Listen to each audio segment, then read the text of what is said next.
দর্শক দেখুন, মাত্র অল্প কিছু সময়ের মধ্যে আমি এই মাত্র একটি ডাল থেকে কি পরিমাণে আর কি মালবেরি তুলতে পেরেছি। একটি ডাল থেকে কি পরিমাণে মালবেরি, প্রায় 5 থেকে 600 গ্রামের মতো মালবেরি তুলেছি মাত্র একটি ডাল থেকে। আর এখানে তো অগণিত ডাল রয়েছে, ডাল প্রতিটি ডালে আর কি ফল পেকেছে, কিন্তু আমরা খুব কম ফলে তুলেছি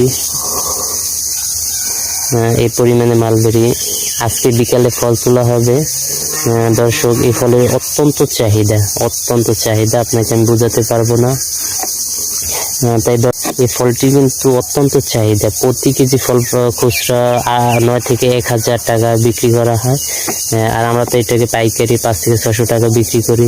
দর্শক, আপনারা বাজারে খোঁজ নিলে পাবেন, অথবা আপনারা গুগলে সার্চ করলে ফল সম্পর্কে ধারণা পাবেন। দর্শক, আপনি নিশ্চয়